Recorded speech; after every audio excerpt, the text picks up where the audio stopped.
حضرت عمرو بن حارث رضی اللہ تعالیٰ عنہ سے روایت ہے کہ رسول اللہ صلی اللہ علیہ وسلم نے اپنی وفات کے وقت نہ کوئی درہم چھوڑا، نہ دینار، نہ غلام، نہ لونڈی، البتہ آپ کا سفید خچر جس پر آپ سواری فرمایا کرتے تھے، آپ کا اسلحہ اور آپ کی زمین ترکے میں شامل تھے، مگر آپ نے انہیں فی سبیل اللہ وقف فرما دیا تھا۔ قتیبہ بن سعید دوسری مرتبہ بطور صدقہ کے الفاظ بیان کرتے ہیں۔ سنن نسائی حدیث نمبر 3624۔ حضرت عمر رضی اللہ تعالیٰ عنہ سے روایت ہے، انہوں نے فرمایا مجھے خیبر کے علاقے میں کچھ زمین ملی، میں رسول اللہ صلی اللہ علیہ وسلم کی خدمت میں حاضر ہوا اور کہا مجھے ایسی زمین ملی ہے کہ میرے خیال کے مطابق مجھے اس جیسی محبوب اور قیمتی چیز کبھی نہیں ملی، اور میں چاہتا ہوں کہ اسے صدقہ کر دوں۔ آپ نے فرمایا اگر تو چاہے تو اسے وقف کی صورت میں صدقہ کر دے۔ چنانچہ حضرت عمر نے وہ زمین صدقہ کر دی، اس شرط پر کہ وہ زمین نہ بیچی جا سکے گی نہ کسی کو ہبہ کی جائے گی، البتہ اس کی آمدنی فقراء، رشتہ داروں، غلاموں کی آزادی، مہمانوں اور مسافروں پر خرچ کی جائے گی۔ جو شخص اس زمین کا انتظام کرے گا اس کے لیے اجازت ہے کہ اس سے مناسب انداز میں کھا پی لے اور اپنے ملنے جلنے والوں کو کھلا پلا دے، البتہ وہ مال جمع نہ کرے۔ سنن نسائی حدیث نمبر 3627۔ حضرت انس رضی اللہ تعالیٰ عنہ سے روایت ہے کہ جب یہ آیت اتری لن تنالوا البر حتى تنفقوا مما تحبون، یعنی تم ہرگز نیکی حاصل نہ کر سکو گے حتیٰ کہ وہ چیز خرچ کرو جسے تم بہت پسند کرتے ہو۔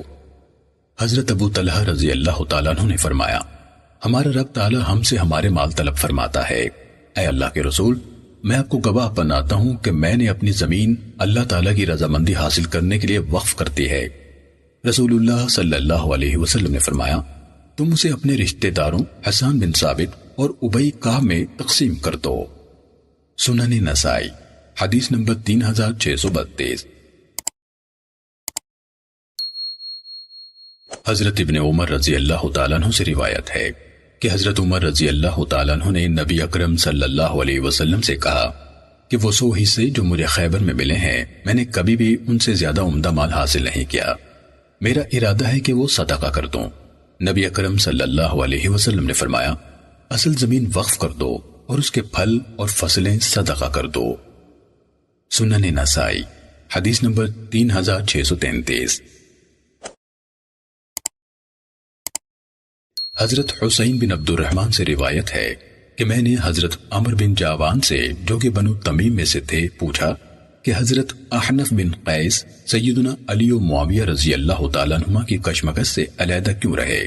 وہ کہنے لگے میں نے حضرت احنف کو فرماتے سنا کہ میں ایک دفعہ حج کو جاتے ہوئے مدینہ منورہ گیا، ابھی ہم اپنے خیموں میں اپنے پالان ہی اتار رہے تھے کہ کسی آنے والے نے آ کر کہا لوگ مسجد میں اکٹھے ہو چکے ہیں۔ میں نے جا کر دیکھا تو واقعی لوگ جمع تھے اور ان کے درمیان کچھ لوگ بیٹھے تھے، دیکھا تو وہ علی بن ابی طالب، زبیر، طلحہ اور سعد بن ابی وقاص رضی اللہ عنہم تھے۔ جب میں ان کے پاس کھڑا تھا تو آواز آئی یہ حضرت عثمان بن عفان رضی اللہ تعالیٰ عنہ آ گئے ہیں۔ وہ تشریف لائے تو ان پر ایک بڑی سی زرد چادر تھی۔ میں نے اپنے ساتھی سے کہا ذرا ٹھہرو تاکہ میں دیکھوں آپ کیسے تشریف لائے ہیں۔ حضرت عثمان فرمانے لگے کیا یہاں علی ہیں، زبیر ہیں، طلحہ ہیں، سعد ہیں رضی اللہ عنہم؟ انہوں نے کہا ہاں۔ آپ نے فرمایا میں تمہیں اس اللہ کی قسم دے کر پوچھتا ہوں جس کے سوا کوئی معبود نہیں، کیا تم جانتے ہو کہ رسول اللہ صلی اللہ علیہ وسلم نے فرمایا تھا جو شخص فلاں خاندان کا کھجوروں کا باڑا خرید کر مسجد میں شامل کر دے گا اللہ تعالیٰ اس کی مغفرت فرما دے گا۔ میں نے وہ باڑا خرید کر دیا، پھر میں رسول اللہ صلی اللہ علیہ وسلم کی خدمت میں حاضر ہوا اور عرض کیا کہ میں نے فلاں خاندان کا باڑا خرید لیا ہے۔ آپ نے فرمایا اسے ہماری مسجد میں شامل کر دو، اس کا ثواب تجھے ملے گا۔ سب نے کہا بالکل درست۔ آپ نے فرمایا میں تمہیں اس کی قسم دے کر پوچھتا ہوں جس کے سوا کوئی معبود نہیں، کیا تم جانتے ہو کہ رسول اللہ صلی اللہ علیہ وسلم نے فرمایا تھا جو شخص روما کنواں خریدے گا اللہ تعالیٰ اس کی مغفرت فرمائے گا؟ میں اسے خرید کر رسول اللہ صلی اللہ علیہ وسلم کی خدمت میں حاضر ہوا اور عرض کیا میں نے روما کا کنواں خرید لیا ہے۔ آپ نے فرمایا اسے مسلمانوں کے پینے کے لیے وقف کر دو، اس کا ثواب تمہیں ضرور ملے گا۔ سب نے کہا بالکل ٹھیک ہے۔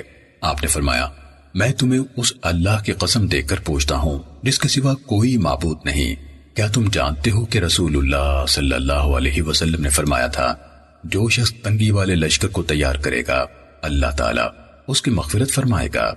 میں نے انہیں سارا سامان دیا حتیٰ کہ وہ کوئی رسی یا مہار تک کی کمی محسوس نہ کرتے تھے۔ ان سب نے کہا بالکل صحیح ہے۔ حضرت عثمان رضی اللہ تعالیٰ عنہ کہنے لگے اے اللہ گواہ ہو جا، اے اللہ گواہ ہو جا، اے اللہ گواہ ہو جا۔ سنن نسائی حدیث نمبر 3636۔